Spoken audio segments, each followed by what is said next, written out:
Hello everybody and welcome to our channel. In this video we will discuss the Sahara Desert guide for everyone.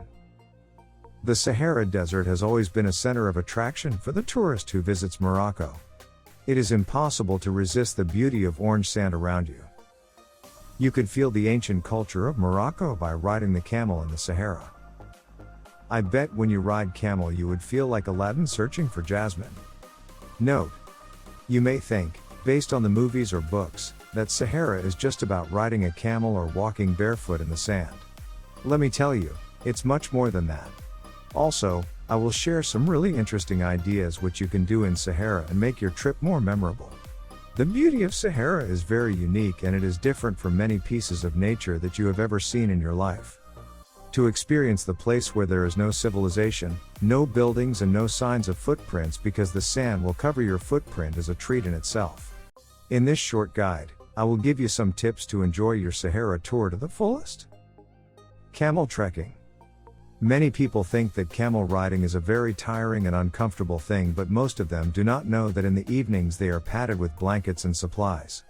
You could easily ride and enjoy the journey in the evening. Have fun with sandboards.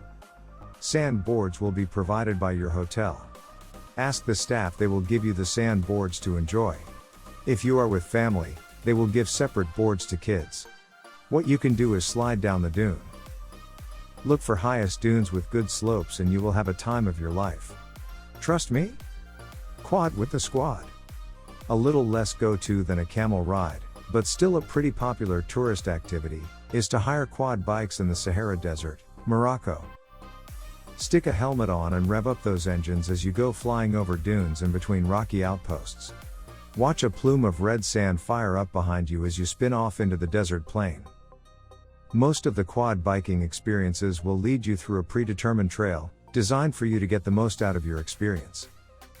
You'll charge over dunes and through some super idyllic Berber villages. Make sure you're respecting these little villages though. You have to remember these are local people who actually live here, don't go tearing around their front yard. If you're lucky or opt for a desert tour like this one, you'll be guided towards a giant oasis in the middle of the desert, Lala Takerkust, or Takerkust Lake. Here you can enjoy some simply sublime scenery, as the turquoise lake is scooped up by tangerine dunes, all set against the monotone black and white of the Atlas Mountains in the distance. Quad biking through the Sahara Desert in Morocco is a fantastic thrill-seeking experience. I'm absolutely dying to get some biking boots on myself. Enjoy the beauty of Sahara. Most people waste a lot of time taking pictures of different places. I recommend enjoying the tour fully. See the beauty around you with your own eyes, not by the eyes of the camera. Sitting alone outside of your camp and gazing the sky full of stars is an experience which you will never forget. Watch sunrise and sunsets from the sand dunes. Wake up early and see the sunrise. See how the sun rays turn the sand into golden. You could find orange sand dunes in the western part of the Sahara near Morocco. Marrakesh is very popular because of its Sahara Desert tours. If you want to enjoy a 3 days desert tour from Marrakesh, then follow the link as they offer some really good tour deals to the Sahara Desert. Go on a desert safari. Similar to camel tours and walking tours, you can also do a desert safari. These desert safari drivers, a 4x4 Jeep or other SUVs, are experienced and you'll have one thrilling experience of a lifetime.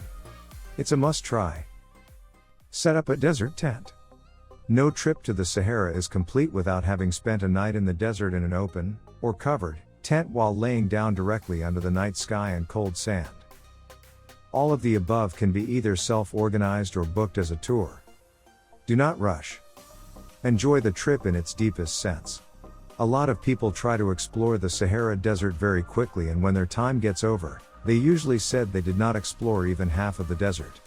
You must plan your desert tour for at least 3 days. Here is 8 pro tips before you embark on the Sahara.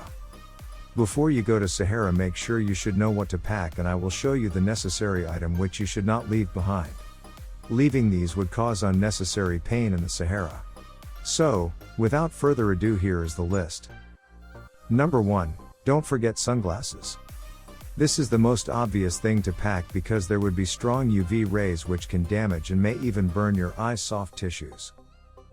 According to the American Optometric Association, if you do not wear sunglasses in that kind of area where the sun is at its peak, then you risk of macular degeneration.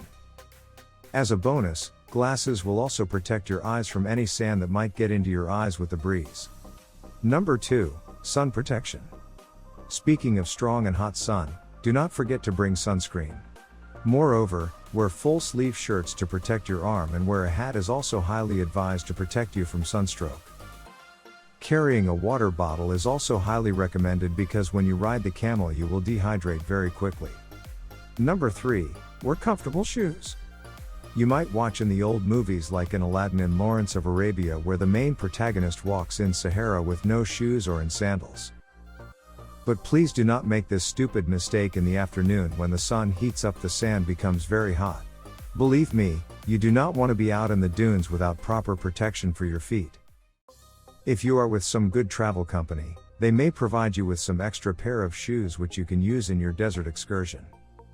Pro tip: you will get a chance to walk bare feet on the sand in the morning and evenings when the sand is cool. Number 4. Carry a light scarf. You should buy a scarf before going to Sahara.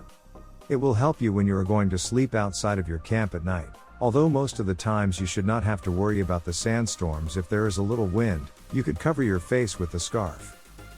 Number 5. Pack a jacket. Many people thought that Sahara would be very hot, then why should we buy jackets? You should know that Sahara will not be hot every time. It would be cold in the mornings and evenings.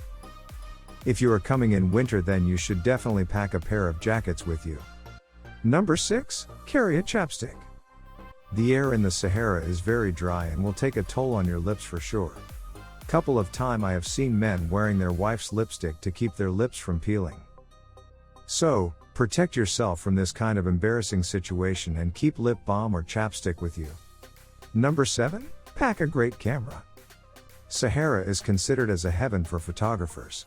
There is an unlimited number of interesting photos in Sahara, like sunrise, changing colors of sand dunes in the morning, sunset, camel riding, clear sky with thousands of stars, etc.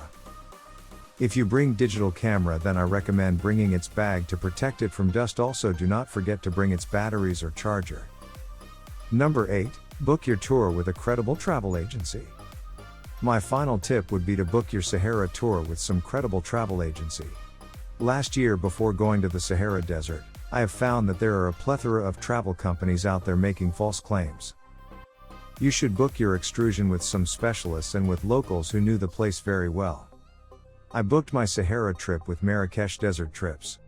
I have found them very professional and they guided me very professionally throughout my trip. They told me the accurate expenses before and did not charge me with any extra dime. Sahara is open for almost all year. You could plan the tour anytime, any day.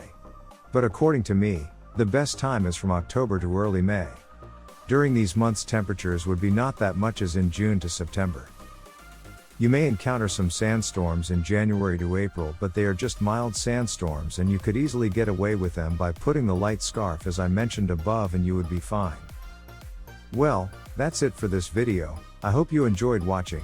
If you did, let me know in the comments below what you thought about Guide to Sahara Desert, and don't forget to leave a like, subscribe, and as always, thanks for watching.